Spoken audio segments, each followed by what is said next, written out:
This program is brought to you by cable franchise fees and generous donations from viewers like you.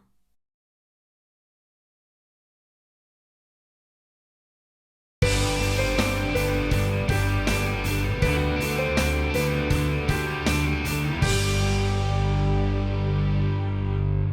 Amherst School Committee to order at 6:02 p.m. on Tuesday, May 19th. And we'll do a roll call. Mr. Harrington? Harrington present. Ms. Lord? Lord present. Ms. Spitzer? Spitzer present. Mr. Demling? Demling present. And McDonald present. And on the line, we also have Dr. Slaughter, Dr. Morris, Present. and Cielo Charkis. Okay. So our first order tonight is to approve our minutes from May 5th.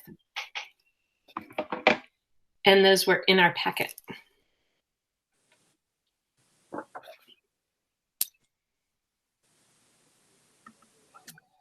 I have just one comment. I actually, it's not a change. I enjoy having the record of the public comment in our minutes. I think that's really helpful and also supports sort of this notion that public comment becomes part of our public record. So thank you, Cielo, for including that.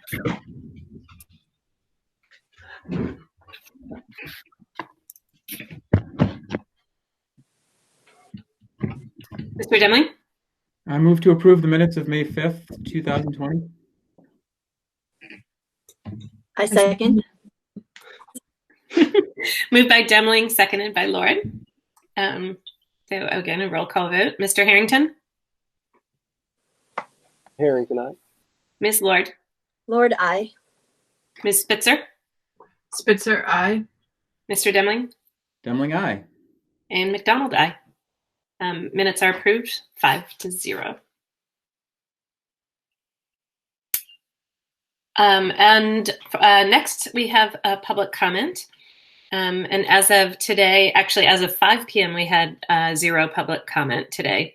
And as a reminder to public watching at home, we always accept input at our school committee at arps.org.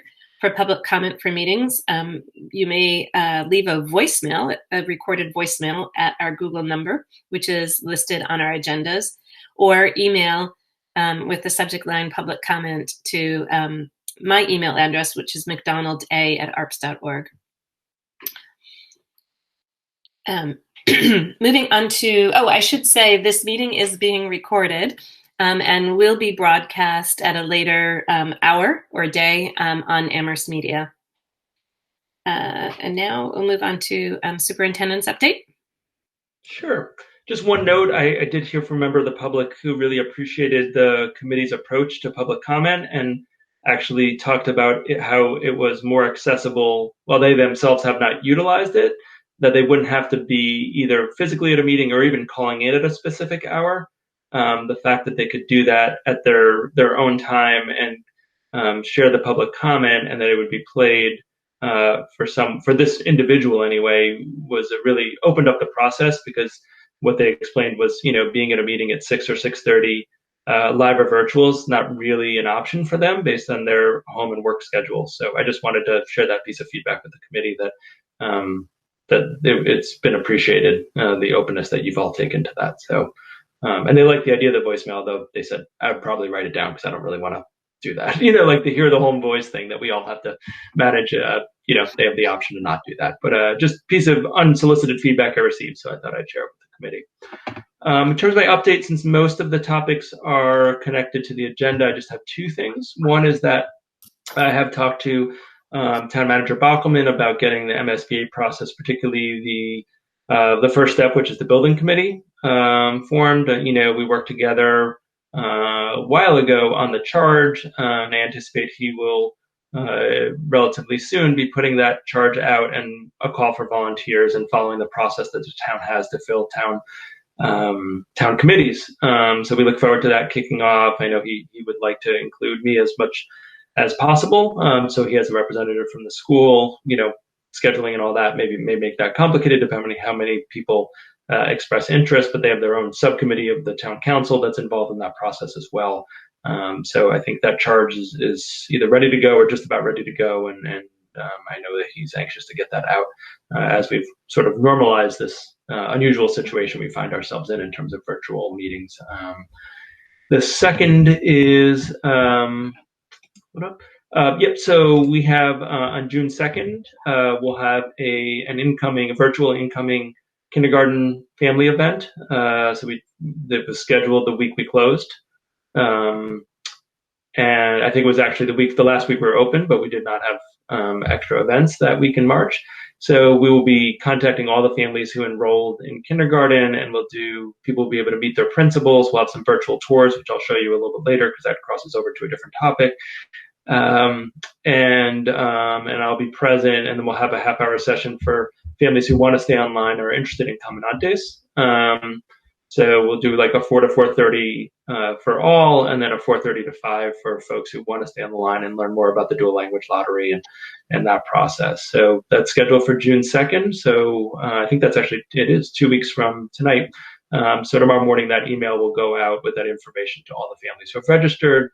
It's also an opportunity to plug that we still want more families to register. Our numbers are still a little lower, like every district right now, of folks who are registering for preschool or for kindergarten. And the more people we can remind that they're our best way to communicate with families who aren't already registered is families who are registered and know other families that said, oh, I can get around to it, or I don't know what the situation is given the current, with the COVID. Just so we can get them in our database and get them enrolled and let them know what they need to do in terms of immunizations and all that over the summer. So that is scheduled for June 2nd, and we're looking forward to that event as well. All my other updates are sort of part and parcel of the actual agenda items on the schedule for tonight. But I'm happy to take any questions. Any comments or questions from the committee?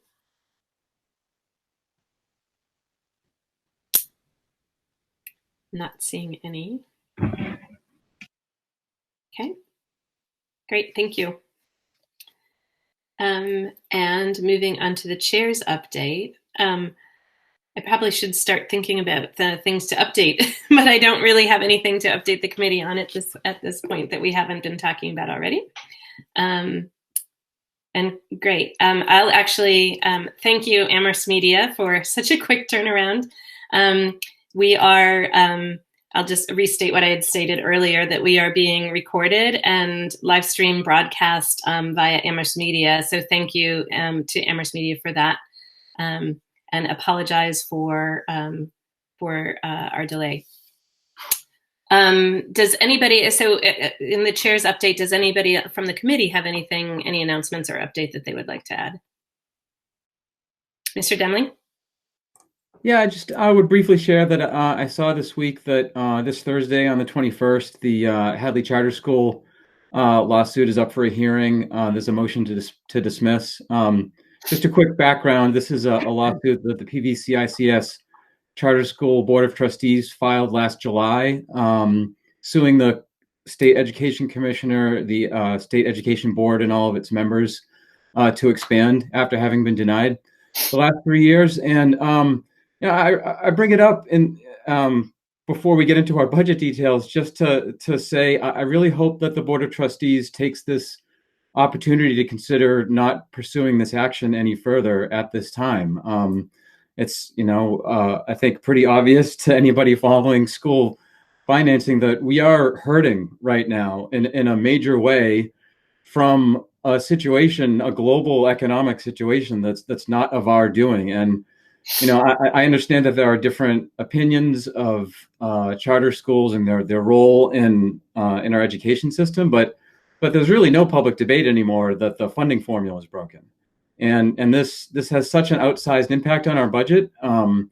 It's like the cuts we're going to discuss tonight don't even come up to what we currently pay for charter out tuition, and this is an expansion to make that larger. So I do hope that in the spirit of cooperation, that the trustees reconsider, and we'll see where that goes.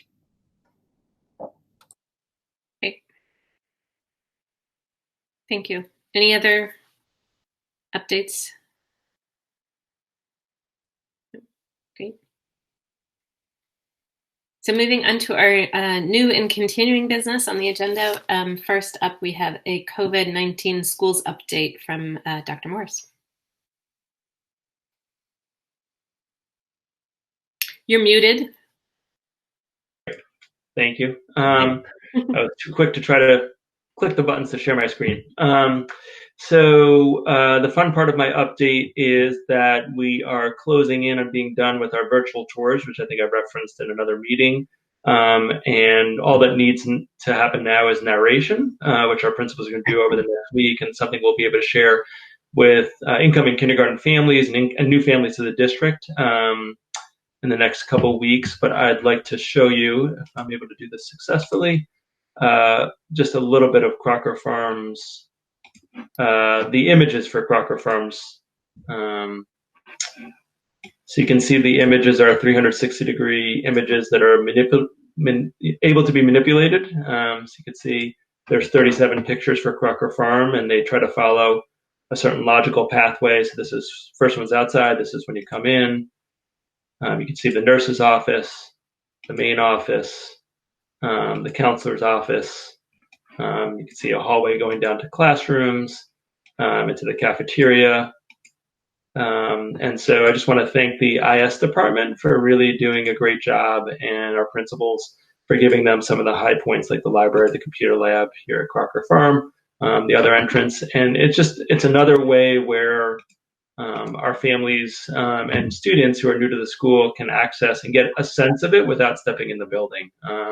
And I really think, just as we've even started playing with it, the fact that you can play with it instead of having still images is going to be a big draw, I think, for kids and families. It really gives you a better sense of things. So Fort Rivers was done yesterday. Wildwoods was done today. By done, I mean the pictures are loaded and set up the 360-degree pictures. And so we'll have those out published, but certainly by the 2nd, if not sooner. We'll put them out online and other places too, but we want to share them particularly with families of 4 and 5-year-olds or kids who will be 5 and by fall, so they get a little bit of sense of what their school. So there is in all of them a little bit more focus on specials and kindergarten classrooms than the rest of the school, because that's our target demographic primarily.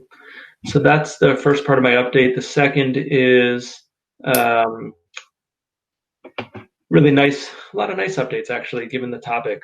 So Wildwood really liked what Fort River did in terms of the car parades, and they did the first half of their car parade on Thursday, and it got rained out for Friday, or the threat of rain eliminated their Friday, but I think they're doing the second half of it on Thursday this week. So a really nice idea, and really positive feedback from kids and families and staff who just loved, even at a distance, being able to be, quote unquote, together and to see their students, which they haven't seen in a couple months. So thank you to the staff for organizing that. I think from a curricular perspective, one of the things that we're collectively starting to think a lot about is we know certain subjects, certain content areas are easier to teach virtually than others.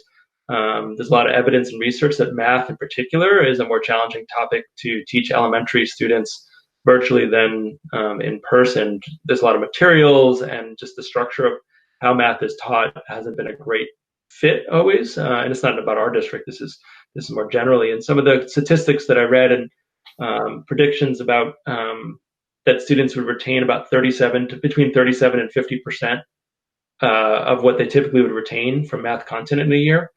So that's really scary numbers for someone like all of us who care deeply about education and know math as being a gateway and a predictor of future academic success as well as jobs.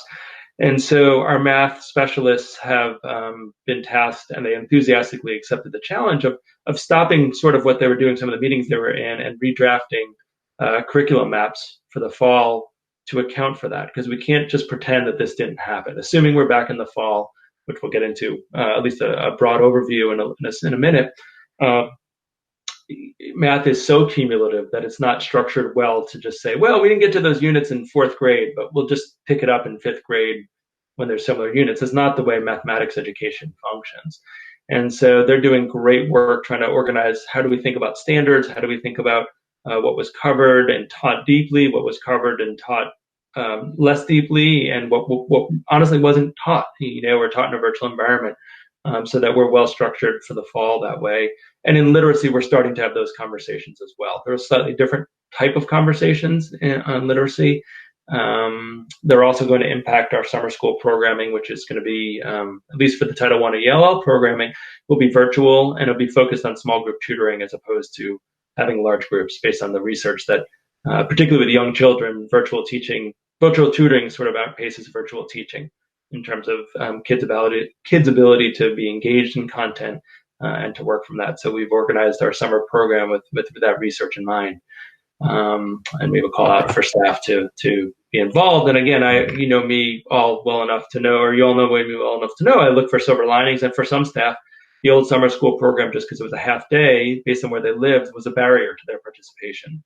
If you're going to drive an hour to work, to get to work for 3 hours to then, right? And so that barrier is no longer there. There are other barriers that certainly are, but we're looking forward to trying to maximize our time with students who are most at risk. And Title I is based on academic achievement and our English language learners. So our special ed program, I will say, is likely to be virtual. The state is supposed to come down with a decision on that. But as you'll see in a couple minutes when I talk about the recent CDC guidance, it's hard to imagine us having all the protocols in place in 6 weeks for students to be back in the building, let alone what the guidance is. So, but we are actively working on that program as well. At this point, Dr. Brady and Ms. Smith have organized kind of a two-way program. Like, one is if we're in the building, one if we're not. But my strong hypothesis is that we won't be in the building in the summer for summer programs, and we need to figure out what are the best ways to support students to acquire some things that this spring may have more challenging. So another plug to thank you to the PGOs for their support of the Chromebook. Well, it's really the internet access, but also our IS staff for getting Chromebooks out and getting folks having internet, because I think that's going to be incredibly important this summer, as well as it's been throughout the spring.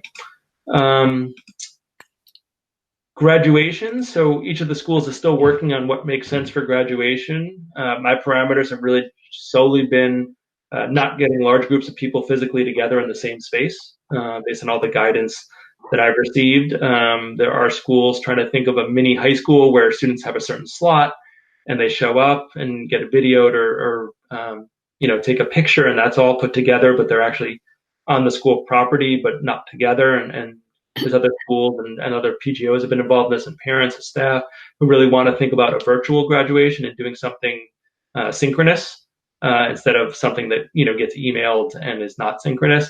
So there's a lot of thinking going on. I think in the next week or two we'll have some resolution on that. We do have some dates. I don't have them all to you, so I'll get those to you. Certainly welcome if there's a synchronous one, you're welcome to attend, like all of our other graduations.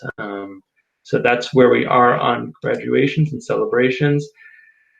Tomorrow at 2:00, I'm really excited about this. I'll be more or less hosting a panel. I'll be participating in some ways as well with Katie McDermott, who is a professor in both the Education and Policy School at UMass, and Michael Lobenheim, who's an economics professor and studies education from Cornell.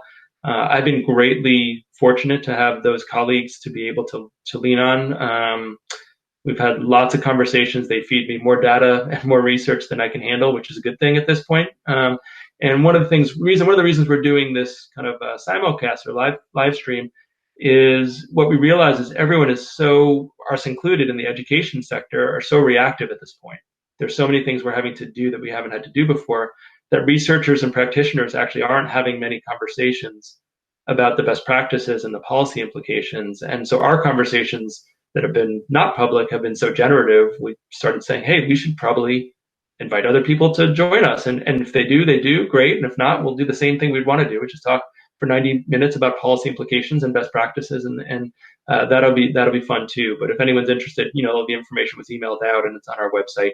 But it's 2:00 and it's a YouTube kind of live event where there will be interactive parts as well. But they're two really interesting people who think tremendous amount about equity in education, and come with that lens. And they're really influencing myself, and I share it with my colleagues as well. So we want to make that a public event. The last thing on my update is thinking about fall. So I think, as I shared earlier, at least at the regional meeting, we have a number of working groups who are getting together and thinking about fall. On Thursday or Friday of last week, I'm sorry, it's starting to blend together. The CDC issued a one-page guidance that was emailed to all of you. My professional organization, the National Professional Organization, has recommended that we use the draft guidance that was published in the New York Times and other sources, which is a bit longer. I think it's worth noting that both the official guidance from CDC and the draft guidance that was released through other sources, both have physical distancing standards that are going to be really hard to meet in terms of having all the students in our schools at the same time in the fall. Some of this, and it's an additional document, I'm not going to do as much screen sharing, but that showed in a typical 900-person classroom, you could get maybe 16 students in, and I think that's optimistic. It was done by an architecture design firm. Two of our schools have undersized classrooms in terms of functional space, in terms of Wildwood and Fort River, because they have to reserve space for hallways. So, I think we're doing some thinking about what that looks like. If you look at some of the international groups, they've started with having elementary students come back first. There's some influential thinkers who are, because I think in the last week or two, I think much of the orthodoxy has been around like an every other day model, that students K to 12 would come back and then half the kids would come, there'd be an A group and a B group. And then there's been some initial thinking that's been, well, actually our priority, both educationally and from a societal impact point of view, should be get the elementary kids in as much as we can. Having elementary kids in every other day actually doesn't help people go back to the workplace, and elementary students have less access to distance learning in terms of gaining foundational skills than some older students. So all that to say, we don't exactly know where we'll land. DESE has a working group. They're supposed to put out something that they claim is going to be 80% mandatory, like it's going to be a directive that defines 80% of what we do. We'll see what the reality is. It's a 27-person committee. I'm not sure how you do I sit in meetings with 27 people like this. I don't know how they organize it, but then maybe they're better than me at it. But what I do know is that we probably will need to have some joint meetings at some point to talk about this. Because if we're serious collectively, and I don't mean just we who's on this call, but the community's serious and prioritizing having elementary kids, students in every day, all of them, we're going to need to use some other spaces. They're not all going to fit in the spaces that we have. And that's going to be a community conversation as well as an educator conversation about trade-offs at some point. We're not there yet, and I'm going a little further than I would if we didn't have a split district. I probably wouldn't even have gone down this path because it's way preliminary. But I don't think we have that luxury, because any implication we have doesn't just involve different grade levels, it involves literally different districts. And so something, I know we have a joint meeting next week. I'm certainly not planning to add this to the agenda on the 20th, or we have multiple meetings next week. Multiple committees will meet. But I think before we get out of June, we ought to have some dialogue with both the Amherst School Committee, the Pelham School Committee, and the Regional School Committee.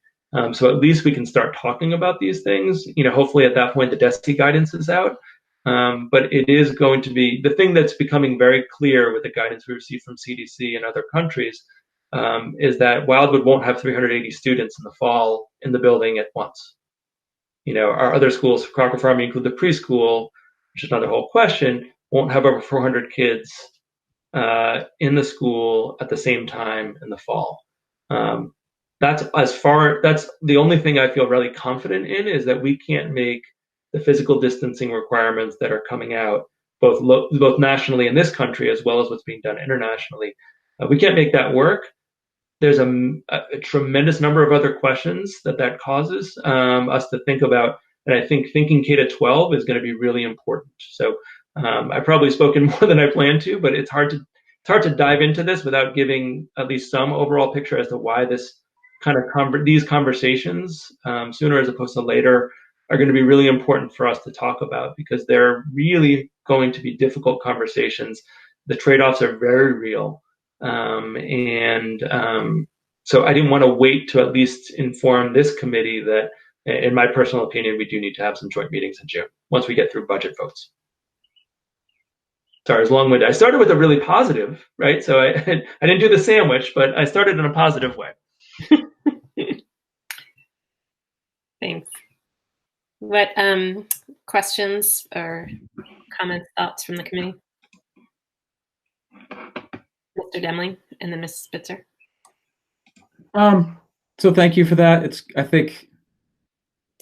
think in general, if there are big disruptive ideas, it's better to mention them earlier, and so we have a little bit, and the community has a little bit of acclimation time to wrap our heads around it. One thing that I can't get around is I've been trying to envision, particularly at the elementary level, since that is the district we're talking about right now, is how we could implement this with the youngest children in terms of compliance and cooperation, because we keep talking about the foundation concept here is physical distancing, and you could have 5 kids in a classroom, but if they're 5, 7-year-olds, you can't reasonably expect them to understand what the requirements are. And then you get into this really weird space of having staff correct children for doing what we would otherwise normally want them to do, which is play with each other and interact with each other. And we have some programs like Comandantes where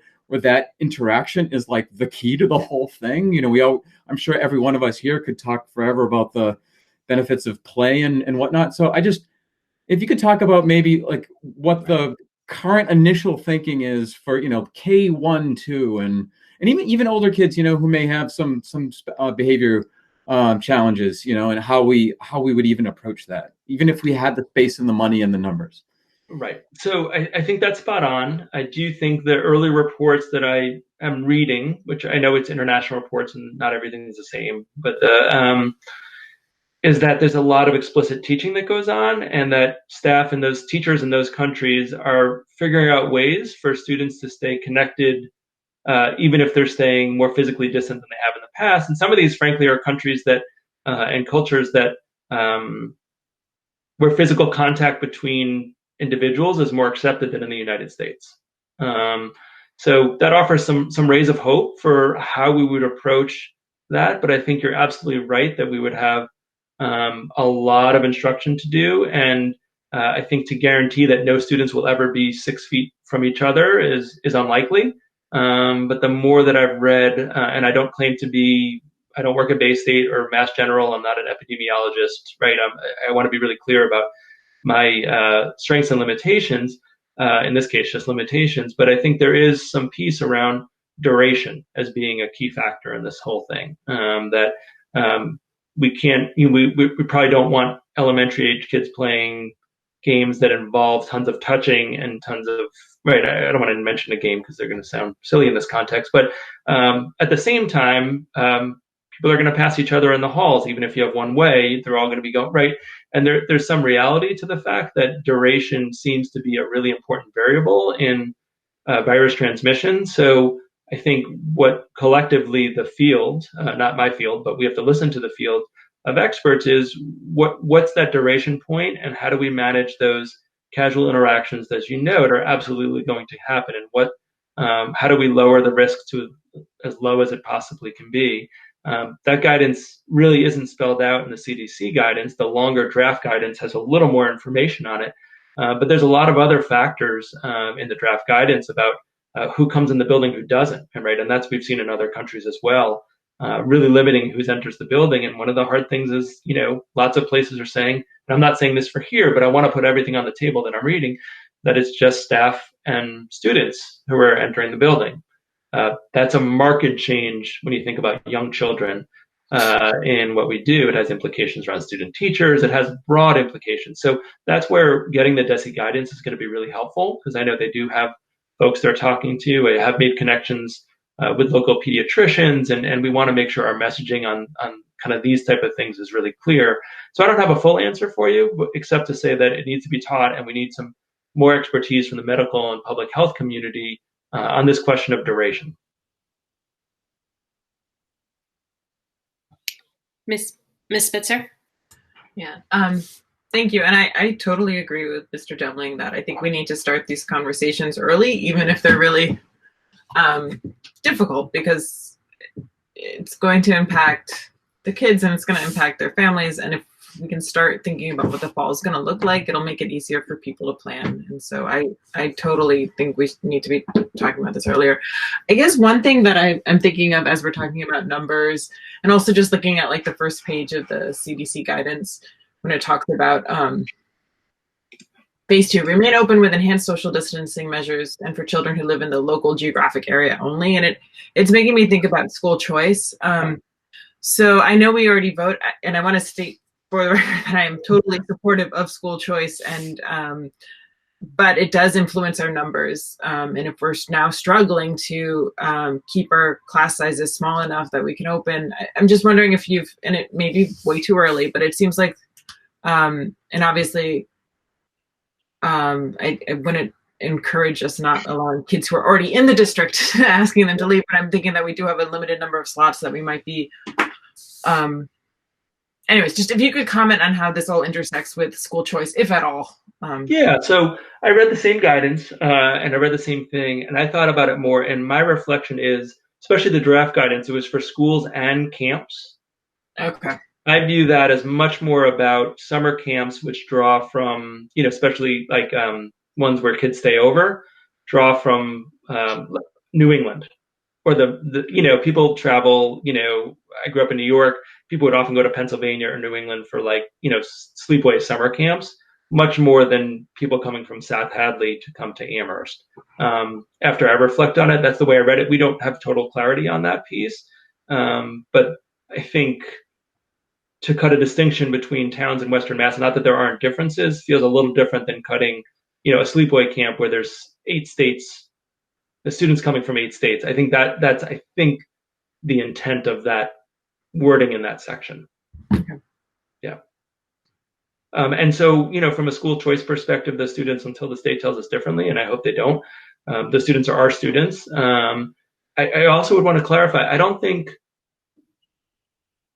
my current thinking, I'm going to say that every single time we talk about this, because my thinking, like all of ours about this evolves, is that, it's like that old line of, if you have new data, wouldn't you change your thinking? Or are you going to stick with your thinking, without all the information? Is that class size is actually not going to be the predominant issue, because none of our classes are small enough to be able to accommodate. If you think of our current class sizes, which range, probably our smallest one in the district is somewhere in the neighborhood of 16, and we go up to a little over 20.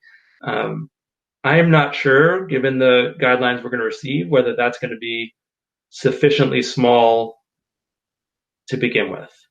So it may be that we're looking at how we break those groups up differently than our overall class size numbers. And I think the reality is, very bluntly, that we're going to have students who choose not to come back, at least not at the beginning of the fall. Their families make a decision that this is not consistent with what they view as safe, no matter what constraints and systems we set up. As superintendents, we're all aware of that and trying to figure out how we're going to be able, in the best case scenario, we have all of our elementary districts, so I'll just say all of our elementary students, we're able to accommodate them to be in a physically safe, secure environment. What are we going to provide for students who opt out, right? Are they going to be left to homeschool, or are we going to provide additional resources and distance learning for those students? So that is definitely in our mindset as well. So even in our best case scenario, we know that there's going to be students, or we presume that there will be students who are slated to return to their district who opt not to return. And maybe that they return a couple weeks in or a couple months in. That's harder to predict, but I think there's going to be families, again, no matter what our numbers are locally and nationally, who are going to make the decision that they feel is right for their family, as they should. Go ahead, Mr.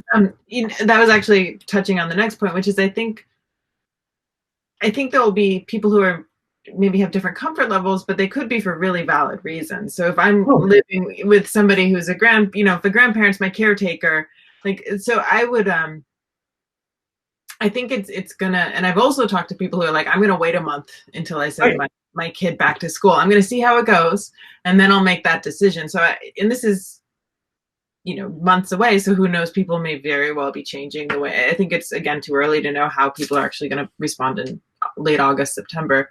But it seems to me like there'll need to be some remote option for those folks who have a very, and there could also be kids who are so immunocompromised that they can't even consider coming into the building, even in the, if we follow all of the CDC guidance, they may feel it's too risky. So it seems likely to me that we'd have to have an option for those families and for those kids. And the problem is going to be communicating and trying to be able to share that information with the public, I think, about the options that we end up creating. Mm-hmm. I fully agree. I think staff fit in that category as well. Exactly. But, yeah, which could actually end up mirroring well if all broke right. But what I keep on telling my administrative team is this is actually the cleanest time we'll have for a very, very long time. Our decision tree right now is clear on what we're doing, how we're teaching, right? Not that it's perfect and people are learning all the time and the feedback's been really helpful, but it's really clear. I think everything's going to get, I know everything will get much more fuzzy come summer and as we head towards fall. And we have to be prepared for that this summer is going to be a really busy summer of understanding where students are, where staff are, what constraints we put in. And we're going to have some really complicated forced choices to make, both at the school committee level, at the district level, and at the school level. And I always use the phrasing of, we have a lot of technical decisions right now. How do we get internet to folks? And we have problem solving mechanisms. We know how to solve those problems, even if they're difficult to solve. How do we feed people, right? So the next set of problems are adaptive. We can't rely on our old way to solve problems, to solve the problems or the challenges that we're going to face. And so it's going to be a busy summer. We have to get through the spring. Certainly, I'm not there, but I'm starting to get ahead of myself to get there because I think we need to be, as Mr. Demling said, be having these conversations sooner, even if we don't have the information to make decisions, at least to be saying what our current thinking is, and beg apologies that we're going to change our minds 5 times because the information is going to change 5 times between now and we actually have to make decisions. I think it's the honest way to do it.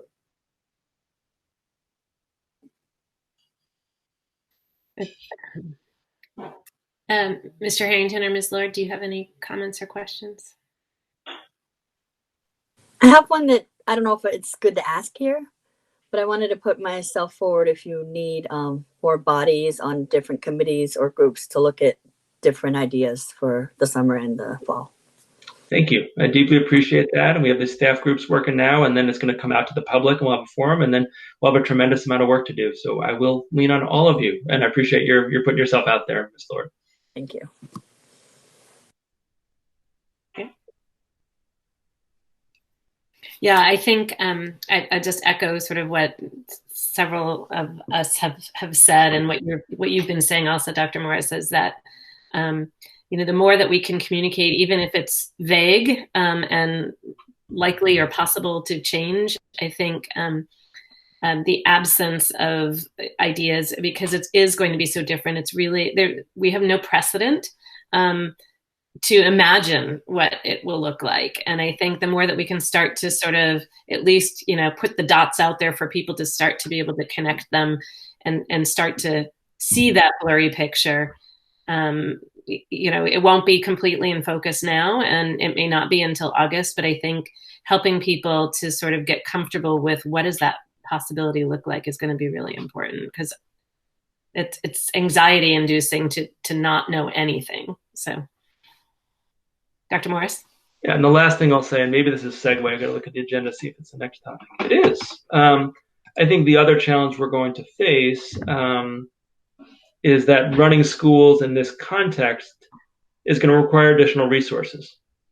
It's interesting because, as we're doing, not to preview it too much, but as I was doing prep with the 2 researchers for tomorrow, that's a predictable thing superintendent would say, right? Not that it's not true, but it's predictable. And right away, both of them were like, oh yeah. Because they get it from a university level as well as to what they're thinking of doing. And I think it's going to be a conversation that will make the budget reductions we have to make, and we'll talk about whether those are the right ones in a minute as we segue. But the number of unknown costs right now, it's really hard to quantify because we don't know what the model is.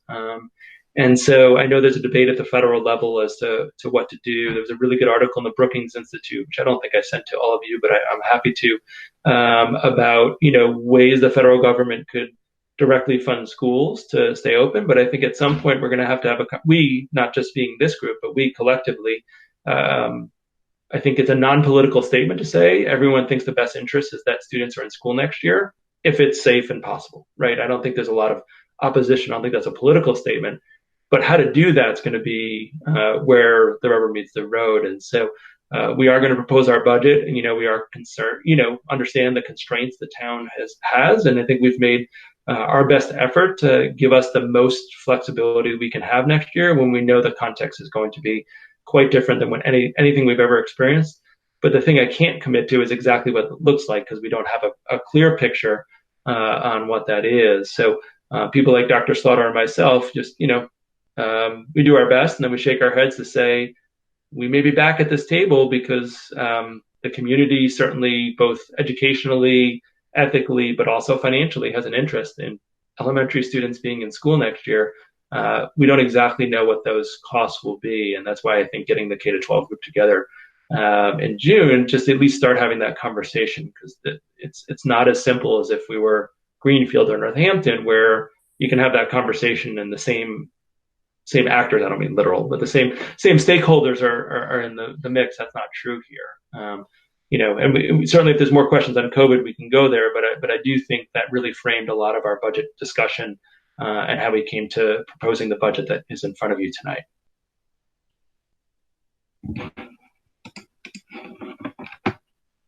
Any more comments or questions?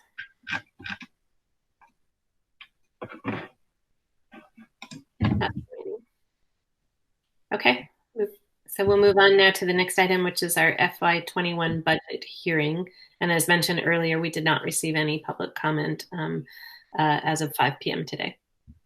Sure. So I would like to first talk about the process and the context, and then get into the specifics of adds and cuts that have been proposed, and then see what questions we have. We also have some capital here as a reminder that the capital at Amherst is a recommendation for the representatives who sit on the Joint Capital Planning Committee to have, as opposed to the region doesn't involve a vote. But we can have that conversation as well. But I'll start with the operational budget.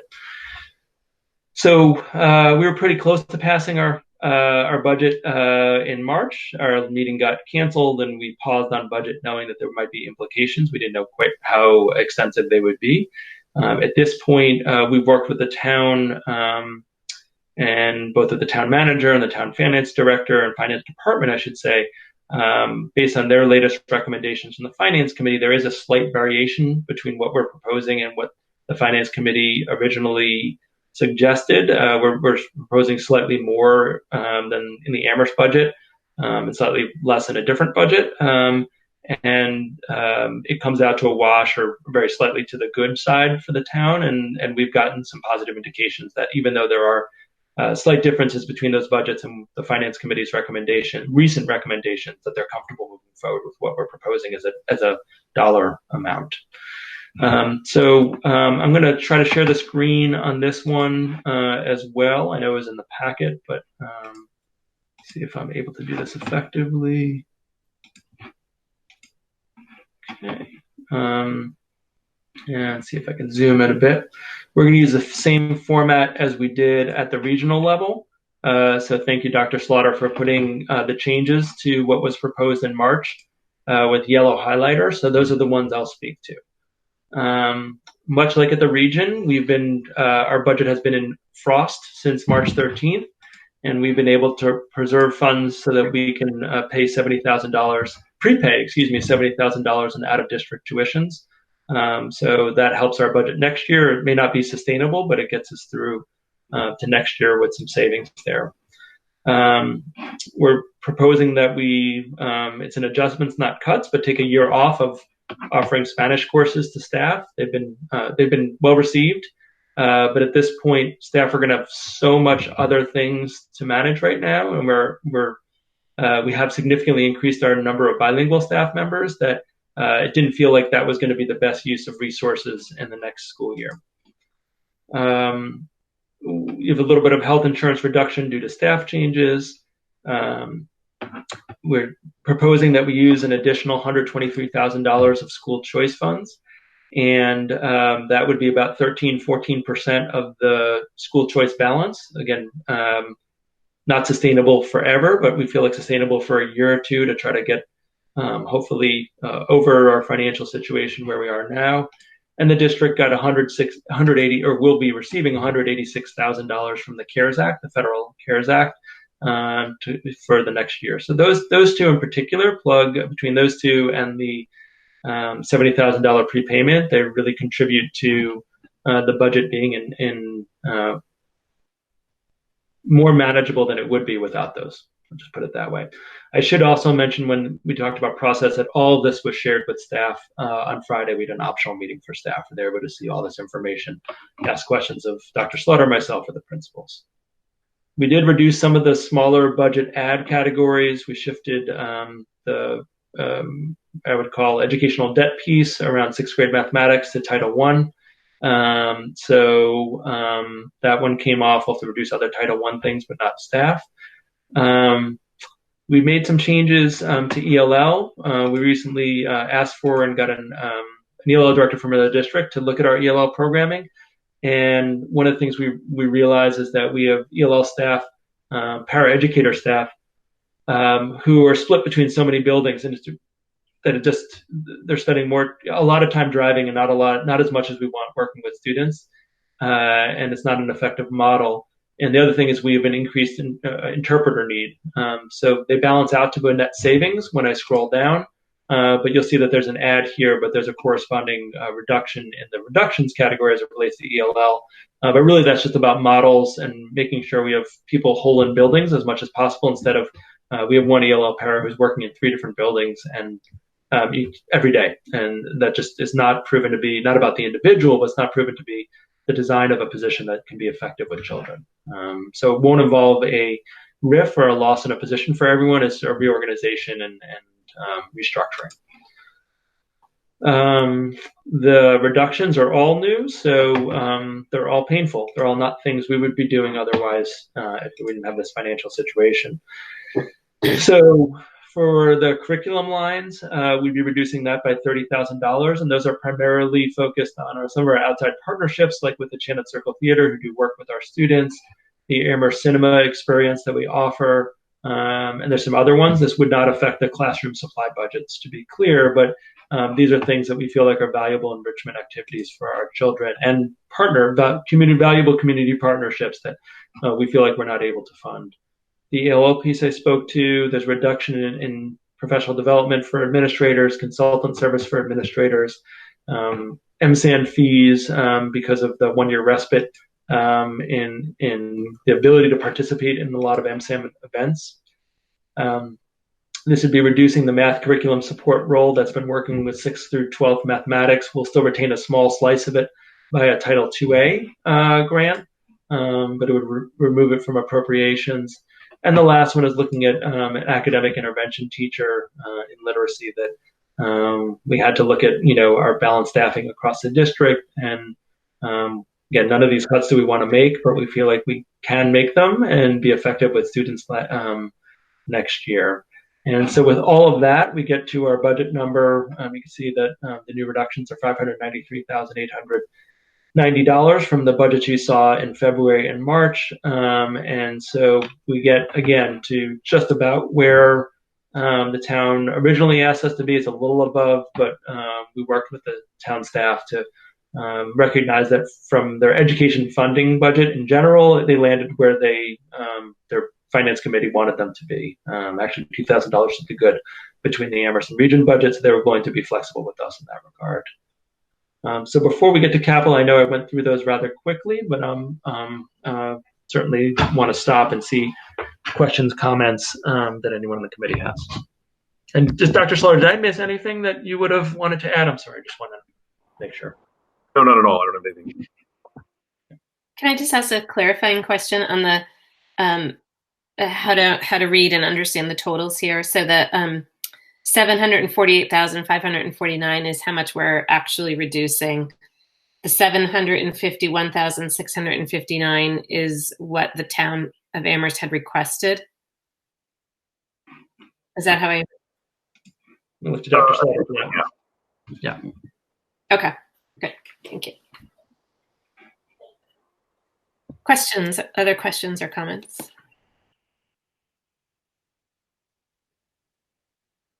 Mr. Harrington? Yeah, it's not so much of a question, but a request for a reiteration. So classroom supply budgets will not be cut, right? That's correct. Right. That's all. Ms. Lord? I have a question. I don't know if I misunderstood the MSAN respite. Yeah. On the budget document we had for the regional school committee, it had 9,000, and here it has 5,000. Did you explain that, or did I miss that, or is that a? I did not explain it, so I'll do it now. So the MSAN, the difference is that the MSAN trip that usually happens at the secondary level. The MSAN organization has canceled that trip for fall. Correct. And so there's more savings at the regional level than there is at the Amherst level because of that is assigned to the region. But I did not explain that. I apologize, Ms. Lord. No problem. Thank you. Yeah. Mr. Demling? Yeah, so can you scroll up to the top of the page? Sure. Sorry about that. Yeah. So so the UMass Strategic Partnership Agreement is one of the biggest numbers here. I asked a similar question to the region where it's a smaller number, but this is a bigger deal. If you could just talk to what our confidence level that that's still happening, and also what the lining out of the 6th grade to middle school exploration line might mean to our future. We haven't talked about some of our larger initiatives like 6th to the middle school. So if you could just talk to how that impacts that exploration. Sure. Then the first one, because of some uncertainty about that funding going forward, the funding that we will receive for this fiscal year, we're going to use in the next fiscal year. It goes through the town. So the town was always going to be an intermediary that the money's all going to the districts. And so the town will make that money available to us on July 1st so that we can account for it in the next fiscal year. I think it's, an open question given the fiscal challenges that UMass and other institutes of higher learning are facing, what that looks like going forward. But I think it's a point well taken. On the 6th grade piece, I think we'll have to look for Title IIA and other grant sources to fund some work on that. One of the reductions, I skipped over an important one, I think. Yes, I did. So one of the things I apologize, I skipped over was around the curriculum and the one-year position, the ELA review and 6th grade study. So I do think there is a reduction in some capacity around that. I also, have a 59-page report that in June I'll be happy to share with you that was worked on, and I do feel like we have some internal capacity to be able to take some next steps in analysis on that when the community is ready to engage in it. So I think that work was planned as summer work. I don't think that is going to be our priority this summer, and that's why it was removed from the budget. But it's not shouldn't be read as a sign or an indication that we are not fully committed to that. And I'm sorry for skipping over that. I apologize. I'm still getting used to the electronic presenting. Good stuff. I did have one question. So the net in terms of FTE is a reduction of 40%, or could you just state how many individuals are going to be impacted by losing position or hours? Sure, I can answer that one. The answer to that question is 1.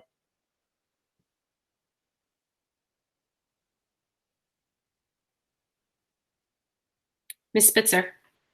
Thank you for this, and I'm happy to hear that answer, that it's one is too many, more than I'd like, but it's not nearly as many as I think we might have anticipated. I think one of the things that I think is going to potentially get lost in this is that, we just talked about how much it's going to cost potentially to switch over to this new way of delivering education. And the problem is we don't know what it's going to look like, but there's not a single line in here that is adding a cost related to COVID.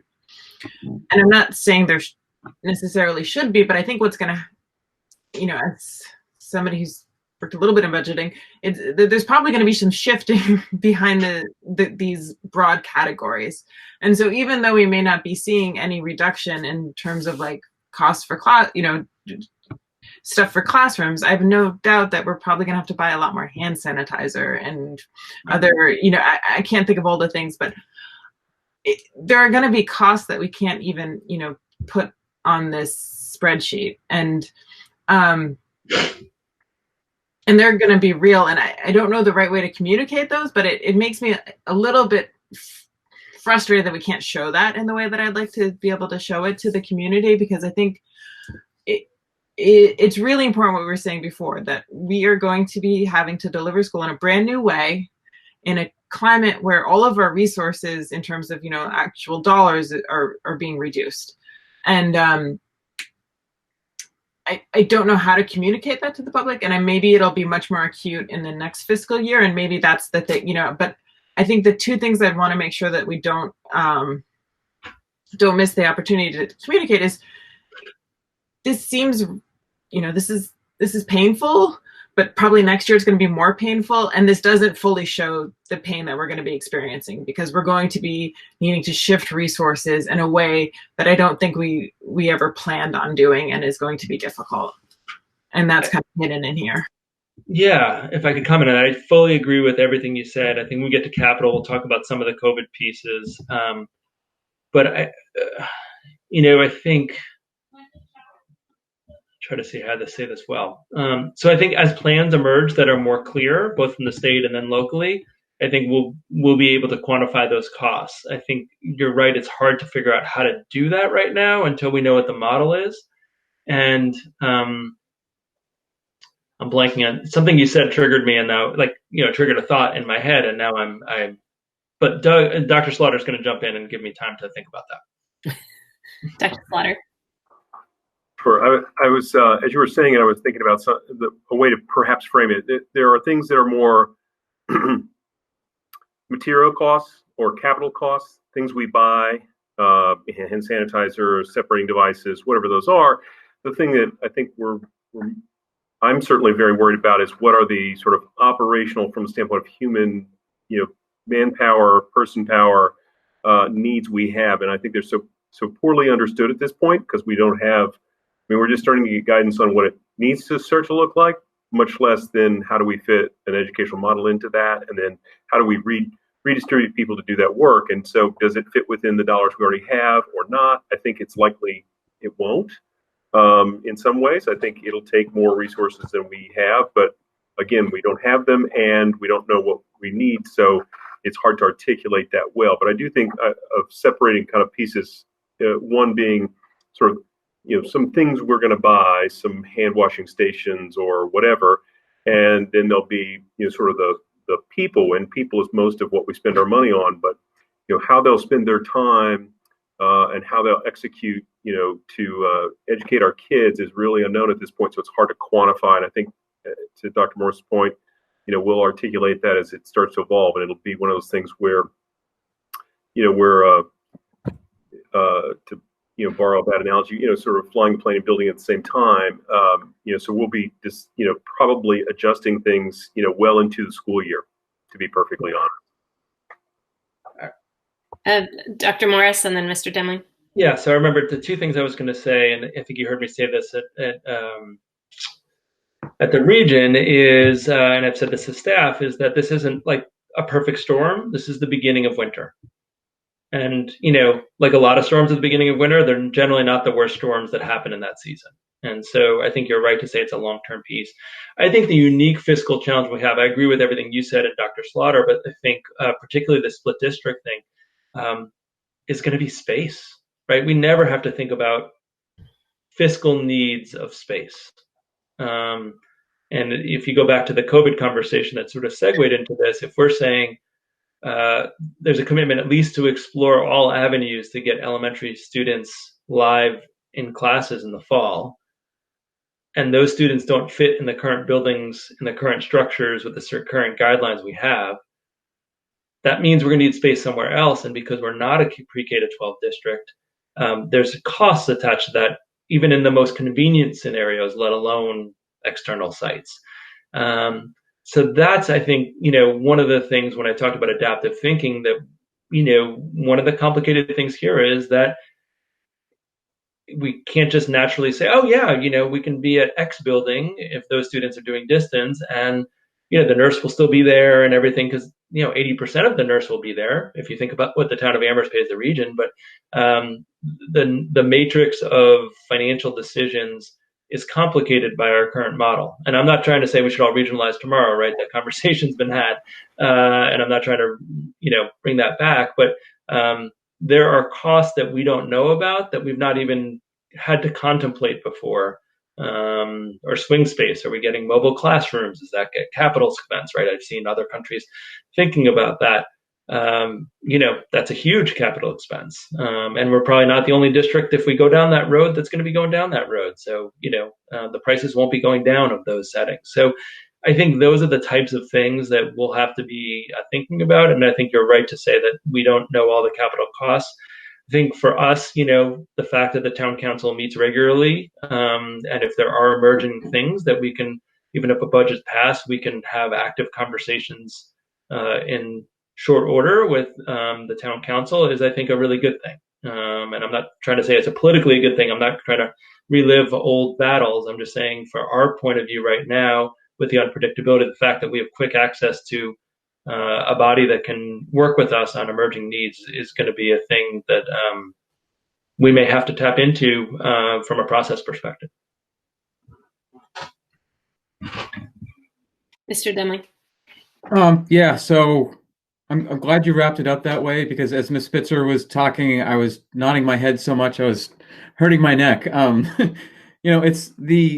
think it's so important for Dr. Slaughter, for Dr. Morrison, for our committee to be really eyes wide open right up front with the town council that it's quite possible. I mean, we can't put a 0 to 100% chance, but it's more than a 0% chance that at some point over the course of FY21, we're going to have to come back to the town council and say we need an increase in the operational or the capital budget because of COVID.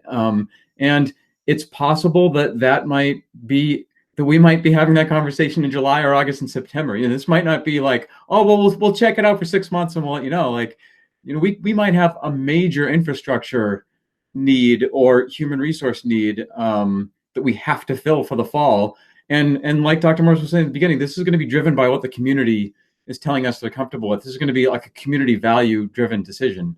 For all the spectrum of input that I've heard the last couple months about, what will school look like in the fall, the overwhelming input I hear from people is that even if it's such a dramatically changed version, that it has to be something. The idea that no one goes back and that we're all just still quarantined in September is this sort of doomsday scenario that people would really like to avoid. So if there's that kind of passion and push from the community, we there's only so we've seen in the numbers here. There's only so much you can squeeze out of the budget until we get to the point where we're going to have to go back and ask. And I just in the same theme that we were talking about earlier, it's better to just mention these big things at the beginning to give people time to wrap it around in there and contemplate it, than just spring it on the last minute. And I know every other department, and I wicked value all the other service departments in town, is going to be in the same boat.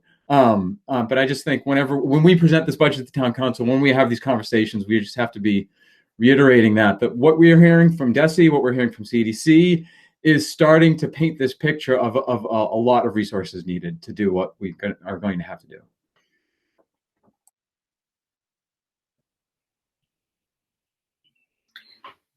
I can't see Ms. Lord, so I'm just going to ask if you have any questions or comments, or Mr. Harrington. No?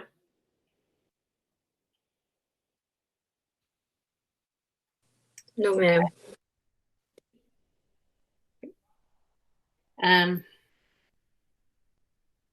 Great. So any final thoughts, comments, questions from anybody else? No?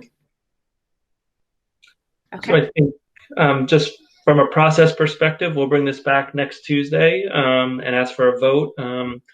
The town has asked us to have approved budgets sent to them, to the town manager, by June 1st. So I think Ms. McDonald and I were planning to have a meeting at 6 o'clock next Tuesday before the regional meeting that, we'll see maybe a couple other topics need to be added, but that's from a process perspective.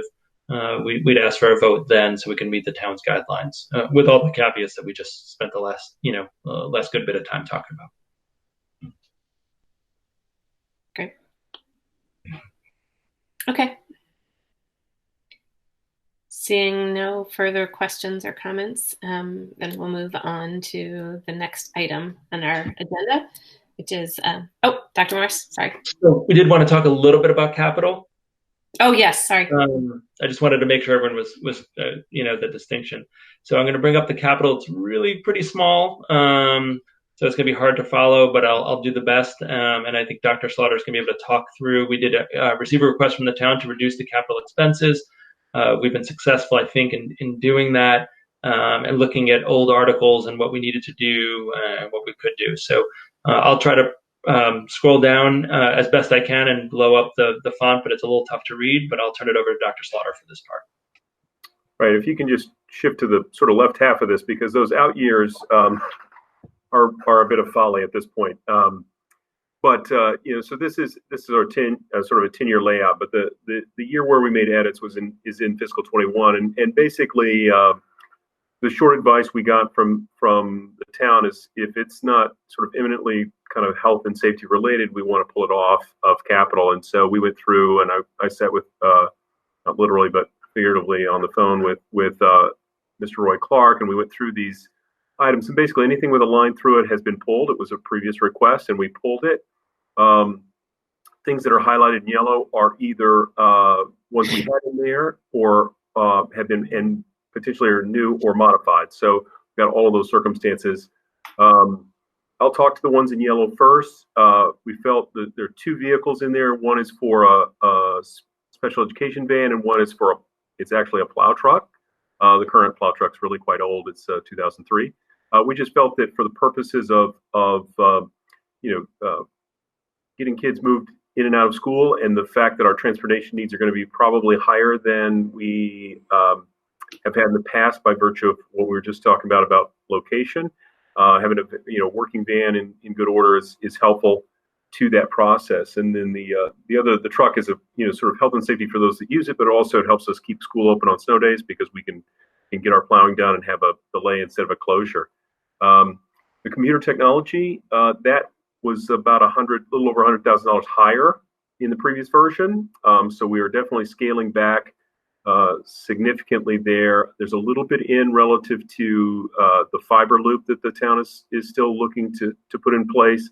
And then some of it's some replacement equipment that just, if we don't buy a little bit this year, we'll be so far behind next year, which is going to be as equally tough a year, if not harder.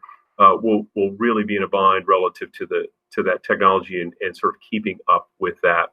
And then the last thing, it's brand new on here, is a COVID needs category of about $75,000, as was discussed at the regional meeting, but I'll discuss here as well. Hand washing stations, potential boundaries or barrier type devices. Again, a fairly amorphous thing at this point. We're not sure exactly, but we know we're going to need some things.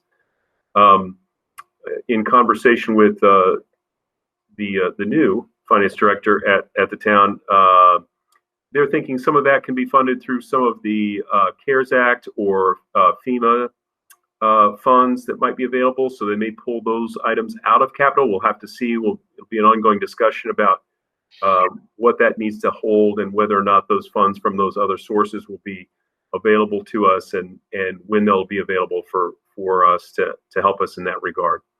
The other items that have been marked through, I will just for brevity's sake, say that we have in many cases either existing monies from previous years that this was going to augment, and so we can continue those projects with the money we have and not finish them or delay them.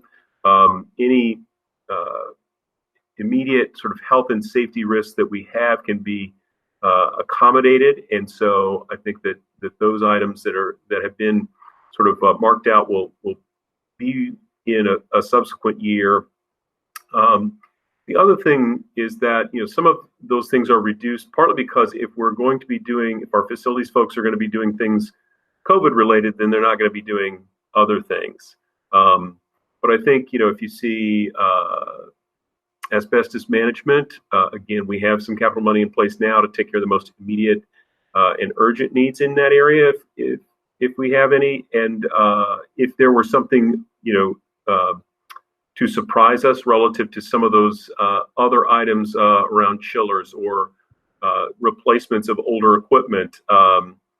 There are situations where if that were to happen, then we would have to come and ask for sort of an emergency appropriation to cover the cost there. But we're hopeful that those can be pushed off yet another year or so, and we manage with what we have to keep our facilities functioning for us.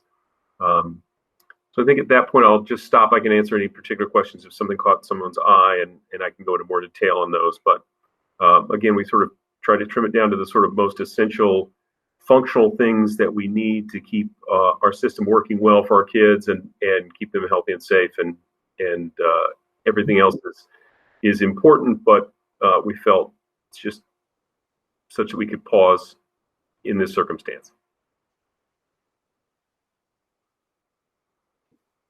Questions? Dr. Morris? Yeah, I just want to add one thing, and I know Dr. Slaughter said it, but the reason the town is asking us to reduce capital is because that's how they're attempting to plug the hole in their operations side of the gap to be able to support town departments like the operation of the school. So I'm not saying they got it right or justifying it, but I think the town has tried to maintain 10% of its spending on capital items. And they're actively not attempting to do that this year to cover some of the operational gap they expect from the reduction in state funding. So I know you sort of said that, Dr. Slaughter, but I want to put for someone who's watching, they might say, why are they reducing capital? The reason is to be able to fund the operations of the town, including the schools. So it's a hard situation, and that's again, when I use the phrase I used before, forced choice. I know that's where the town feels like they have a forced choice on this as well. They'd like to get caught up on capital items, both in the schools and elsewhere. But hard to balance all the things that the balance basically doesn't work right now with the gap that they're seeing from the lack of state funding and what they guess is state funding, because we don't really know yet. I do have a question on the maybe you spoke to this already, Dr. Slaughter, and I missed it. I apologize if so. On the HVAC replacements, it says include chiller rental. Does that, and that's being cut, does that mean that we're not going to rent the chiller again this year, or is that we're not expanding and renting another one? How does that?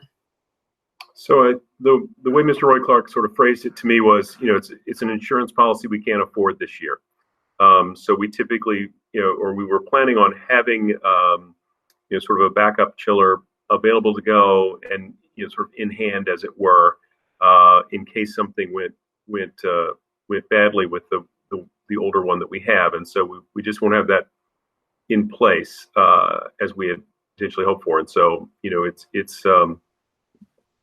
it's unfortunate, as there are many unfortunate things here in seeing this capital budget, but it is definitely a triage situation where the most urgent and emergent things are trying to be kept in there, and the things that have a little more flexibility can be pushed out a little bit. Dr. Morris? The only thing I'd add to that, and that's not this is an advocacy point, is that the hookups are there though. So one of the challenges that we faced at Wildwood a couple years ago was when the cooling went down, there was no way to get coolant or a replacement system on site because the hookup wasn't set up. And in this case, I think Dr. Slaughter's description of at least this, the thinking behind this is accurate for Mr. Roy Clark, but it would be possible to rent it. It won't be on site, so it won't be done immediately, but the hookups would be ready to go if we needed them and we're able to find, be able to rent it. It would delay things for a couple days at least. But it wouldn't be like the last time where there was nothing that one could do because the hookups themselves take a lot more time than the actual delivery of the product. That's helpful. Thank you. Mr. Denman, you had a question? Yeah, just briefly, could you just speak as short as possible about the SPED vans, like why they made the cut? I understand the 2003 plow, but from a JCPC point of view, about why that's on there.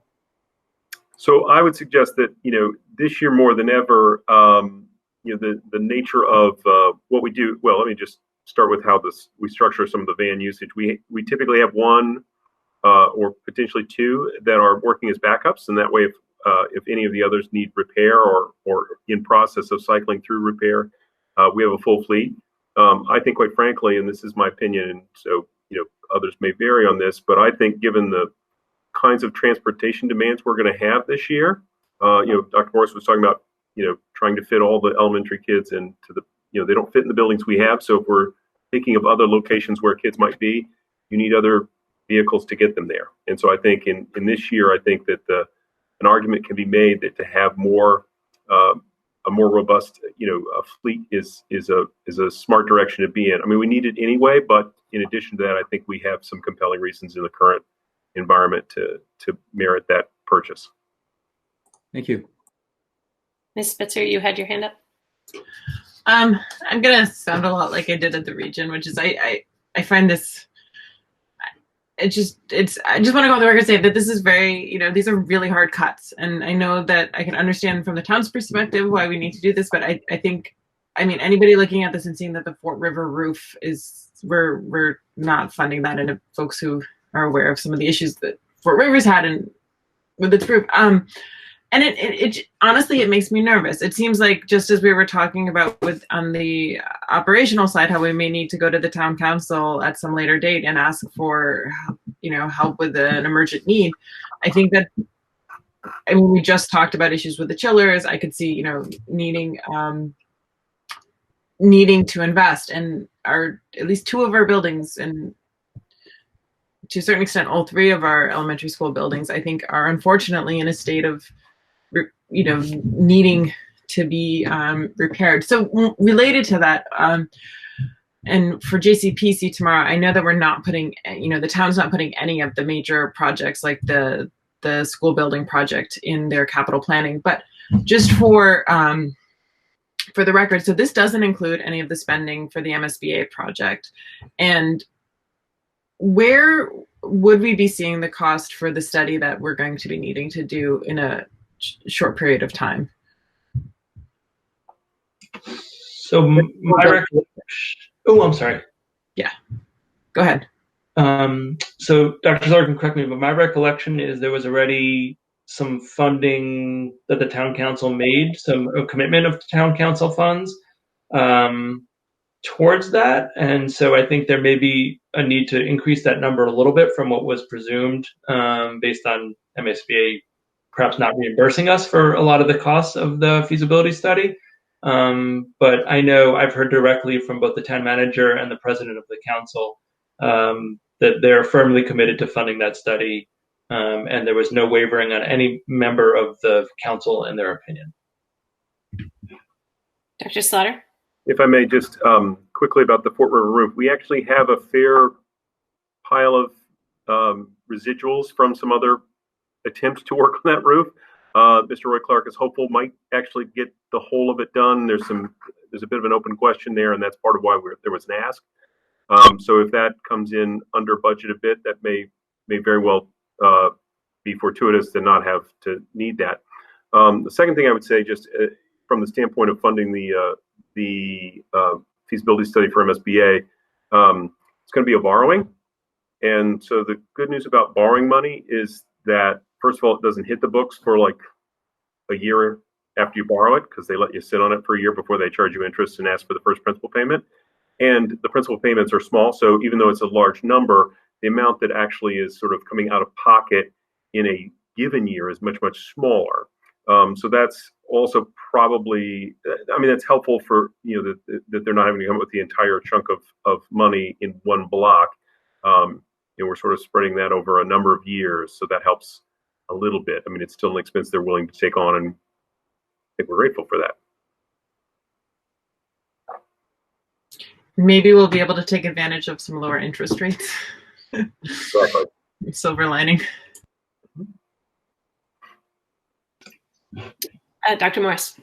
So I think there's really an open question of what construction. You know, I know that's one of the ones that the governor has said can go back to work, but I think in terms of future costs, it's really hard to predict right now in terms of what the construction market's going to look like. And I think there are some implications, less so for the feasibility study, but when we get to the actual project, of whether there are some implications of what the economy is doing at that moment in time. I'm certainly not savvy enough or smart enough to predict what those are, but I know there's been some conversation about that point.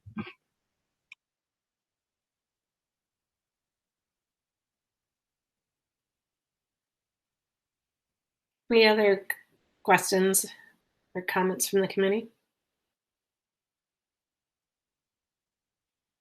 No?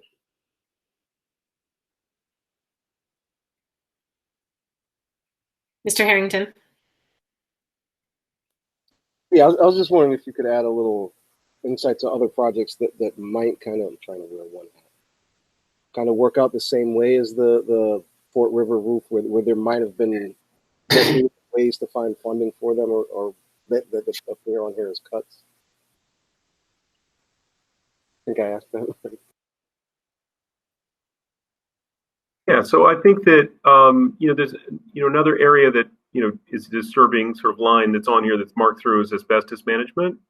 That's an area where we try to ask for regular chunks of money. That would be you know, a type of project that could, you know, or projects that we're always looking at and working on and tending to, where we have some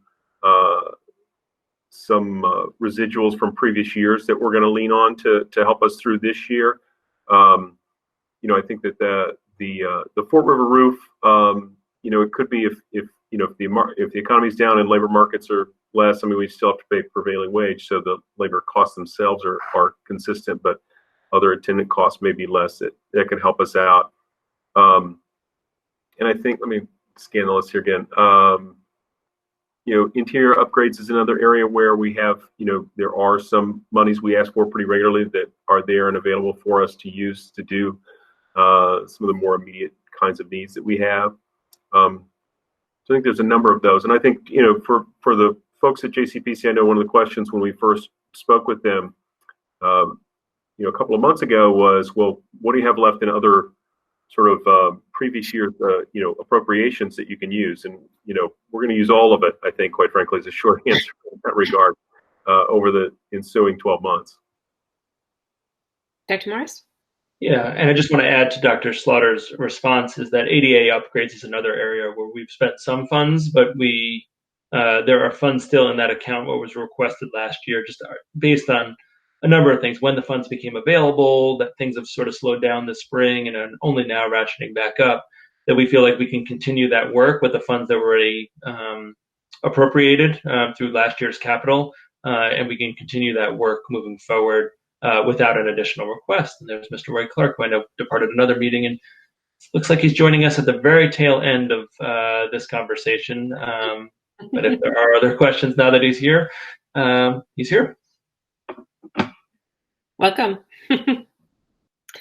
and you're muted, Mr. There. Okay. Sorry, guys. I just got out of my last meeting. Does anybody have any more questions?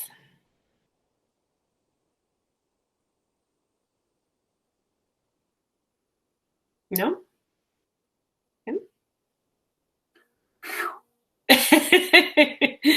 Well, thank you for joining us. Better late than never. That's what my mom always said. Right. Well, seeing no more questions, I think we can move on then to our next topic. And on this one will probably be fairly quick. The item is superintendent evaluation. We were going to approve the instrument. And is Carrie still here? I am here. Let me just start my video. Oh. Did you want to speak to this one? Or I'm happy to. So I've been in conversation with Sasha and Debbie Westmoreland, who in the past has put together the survey instrument, and they've used SurveyMonkey, and I will need to communicate to them exactly which items we need to have on the evaluation, and they will add them to the SurveyMonkey, and I'll be able to share it with you. But it's essentially going to look the same as last year, updated to reflect the goals that we set. And then I guess the one thing is whether or not we want to create a COVID specific item on the evaluation, or if we can just use the general comments.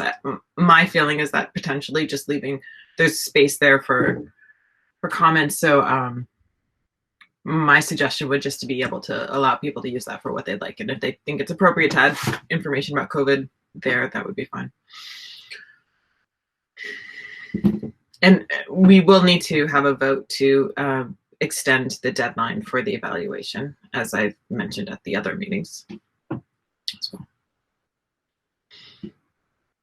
So I think we were talking about this briefly just before the meeting started. I think, do you feel comfortable that we would have that instrument to look at for our very brief meeting on Tuesday? I'm not sure, because I personally, so like I originally asked if I could update the instrument, but apparently they can't give me access to the SurveyMonkey account. So then we're asking two folks who have a lot of other responsibilities on their shoulders right now, and so I can't say yes or no. I could share. I mean, the old version of the instrument, but it still needs to just have the text of the current goals plus any of the updated, I forget what they're called, the rubric, right. relevant pieces of the rubric added to the document. I think what we should do is table it, since we don't have anything to look at. So I don't really think it'd be weird to approve an instrument, even though. Well, actually, only 3 of us have looked at the instrument before, so let's table that one. But maybe on Tuesday we could have the conversation about the timeline, so that we at least get clarity on that, and give sort of clarity with an agreement with Dr. Morris on the schedule for that, if that works for everybody. Let's see with nodding heads. Okay, great.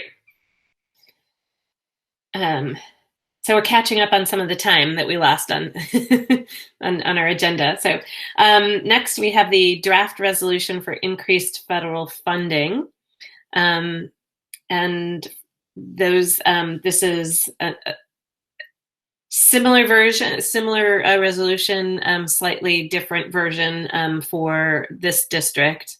And Mr. Demling, would you like to speak to this since you were drafting it? Sure. So if you're a member of the Amherst Pelham Regional School District, this will be very familiar to you. This is nearly exactly what we reviewed last time. So just in case you hadn't watched that meeting for public info, this is a draft resolution based on a resolution that the Boston School Committee has passed recently, calling for increased federal funding for public education, basically laying out the case that public schools are continuing to operate, in addition to educating students, providing a much needed economic resource for the community. So it talks about our keeping our over 1,000 employees. I'm sorry, over 1,000 students and 357 employees at the Amherst level employed, and then the resources. And then the second page sort of talks about, well, what does the federal funding look like during past similar situations, even though there's no situation that's similar, but it compares it to the recession from 2008, 2009, where there was 110 billion, and so far from the CARES Act, we've seen 13 billion for an event that is going to have a much bigger impact, and where national organizations like the National Education Association, American Federation of Teachers, all your big education advocacy hitters at the national level are calling for 200 billion plus. This is something that, if you followed our meetings, you've heard Dr. Morris talk about a lot. And if you follow politics, they're talking a lot now about a bitter political battle about to be fought at the state level. So this is just our opportunity to weigh in. And I think, in terms of why do we do this kind of thing at this level, I think it's very similar to why does any one individual vote, at a national level. One vote rarely makes the difference in a national election, but, they all do together. And I was on a Mass Association School Committee conference call with Senator Markey the other week, and he was talking that, what they'd really like to see is what happened a few years ago. If you remember the sort of Red for Ed wave, where there were a lot of teacher protests in states that were not funding their public schools so well.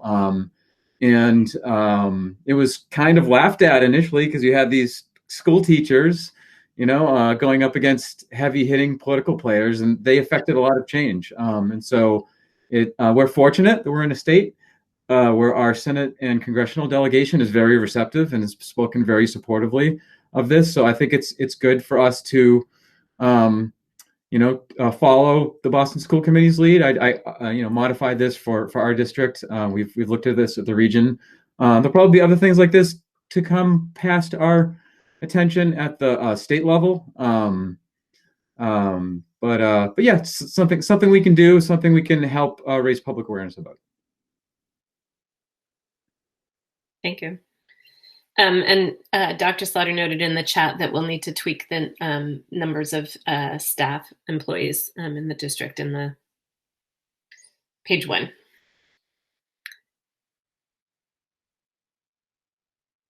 Any discussion on this? And we've put this as a possible vote, mostly because even though this is the first we're reading it at this committee, many of us are familiar with it. But we can also table it and vote on it at a future meeting if we want more time to sort of provide input to Mr. Demling on this draft.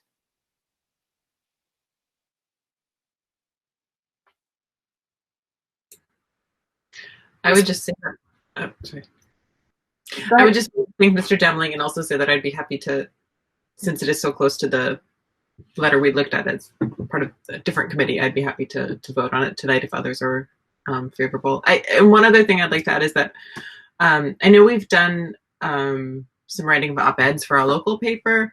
I think that's something maybe we could even look at doing at a different level if folks wanted to take the time to look into that. I know often I think one of the partners it's often the chair and the vice chair, but if you need more hands on that, I'd be happy to work on that type of work as well. Dr. Morris? And I do think if there were if anyone needed help, and I think you have your own ways, the other school committees or even superintendents to jump in on some of that work, I think having more signatories, I'm just conscious that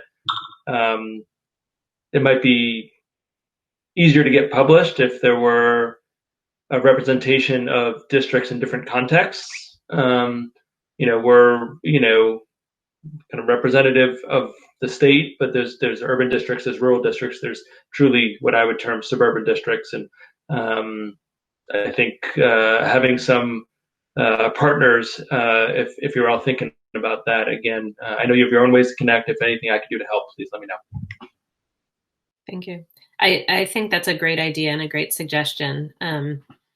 I think maybe through the MASC is probably a good place for us to start and float that idea to see if there's other school committees that would like to collaborate with us on that. And I also just want to add that I was even thinking about it in the context of the upcoming, sorry, I don't want to call it a roundtable, but the conversation with the academic folks and I think that could also be a powerful combination. So sometimes pairing somebody who's policy driven, and then somebody who's more research driven might also be effective.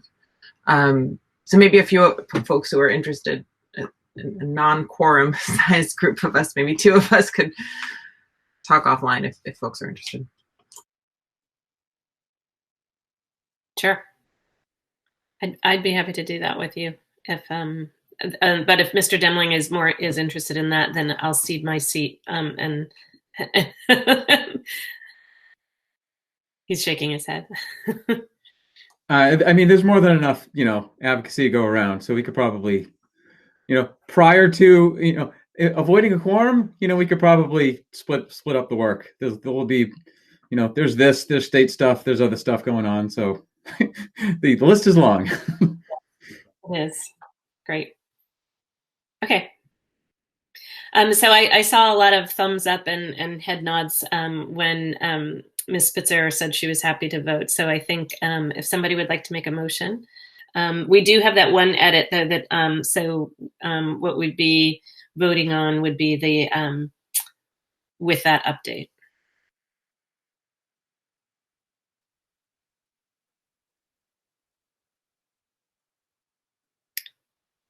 I move that we accept the resolution for increased federal funding.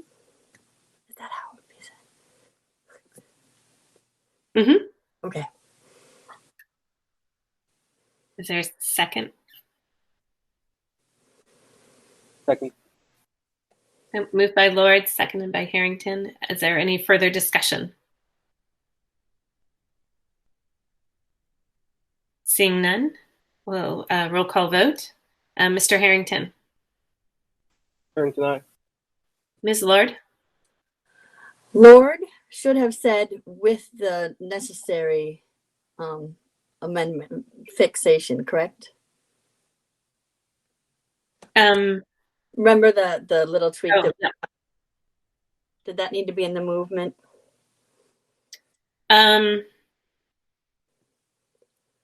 I think so. Would you like to amend your? Yes, please. Motion? Yeah. Okay. I move that we accept the resolution for increased federal funding with the corrections mentioned tonight.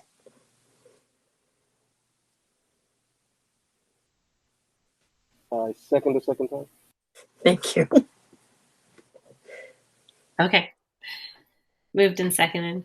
Mr. Harrington. Harrington, aye. Ms. Lord. Lord, aye. Ms. Spitzer. Spitzer, aye. Mr. Demling. Demling, aye. And McDonald, aye. The resolution passes 5-0.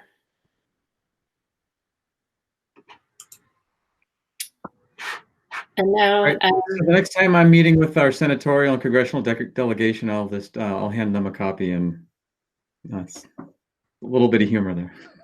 No, I feel like I could get this to Cielo maybe, or Sasha, or and they can send it along its way. Is that how we should actually logistically do this, Dr. Morris? Yeah, so Debbie does all the communications for the district of Westmoreland. So I think if there's something that you want sent out to a group, everything that gets sent out formally to the district goes through Debbie at this point. Okay. Great.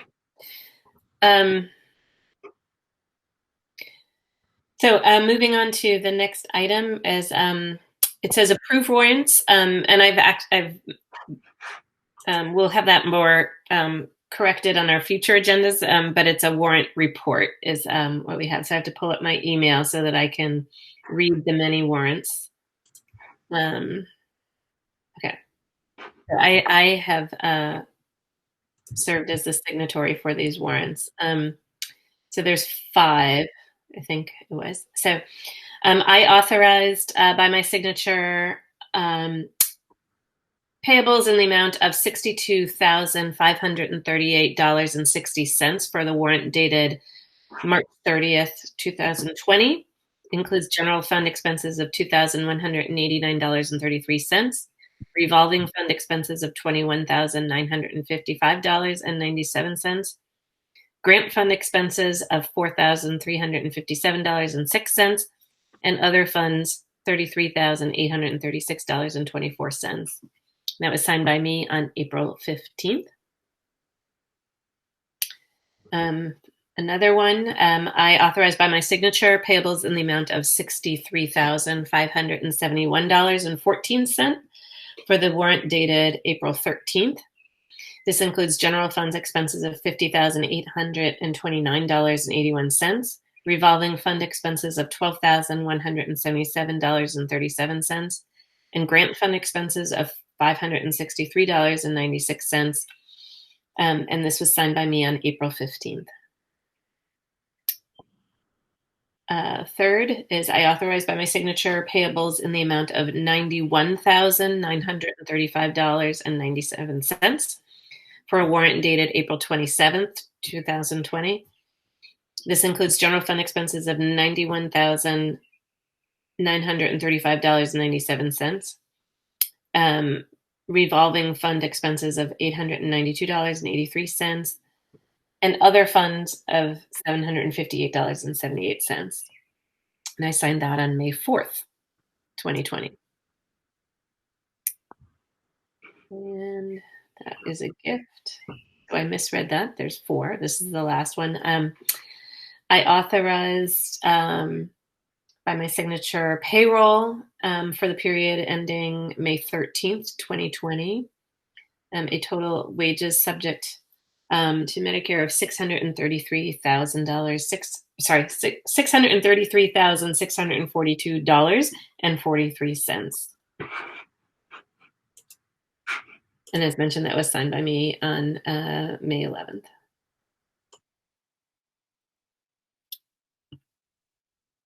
Any comments, questions?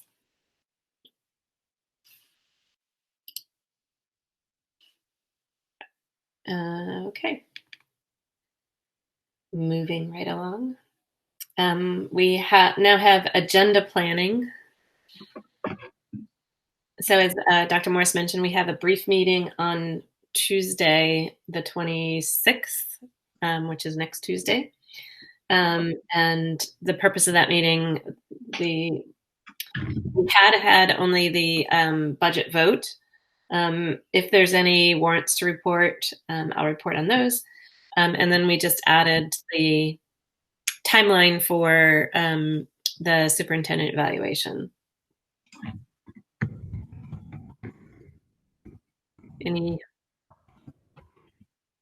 There's there.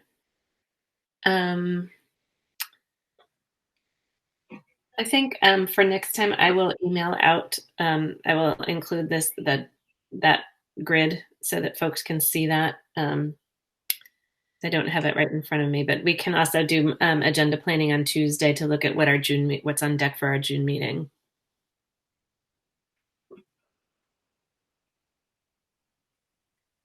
I'm looking, I'm not seeing any questions or comments from anybody. Great. Okay, so now we will accept gifts.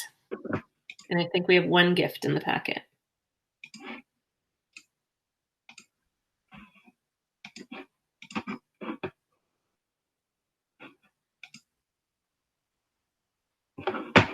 Ms. Spitzer. I'm happy to make a motion. I move to accept the following gift from Fort River Parent Council number 2075 to support the We Shall Overcome mini grant in a total of $300. Lord, I second. Moved by Spitzer, seconded by Lord. Can I ask a question on what is the We Shall Overcome mini grant? So I am not 100% certain, and I don't want to be wrong. So what I can do is I can find out and email the committee rather than be mostly certain, but not as certain as I'd like to say it out loud. Great, thank you. Okay, so we'll do a roll call vote. Mr. Harrington. Harrington, aye. Ms. Lord. Lord, I. Ms. Spitzer. Spitzer, aye. Mr. Demling. Demling, aye. And McDonald, aye.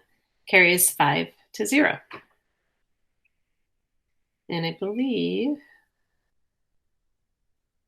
we have one more motion that we can make. Ms. Spitzer. I move to adjourn. Lord, I second. Moved by Spitzer, seconded by Lord. There is no discussion, so another vote. Mr. Harrington. Harrington. Lord? Lord, I. Sorry, Ms. Lord, I should say. I'm good with that. Ms. Spitzer. Spitzer, aye. Mr. Demling. Demling, aye. McDonald, aye. So we are adjourned. Thank you, everybody. And thank you, Amherst Media.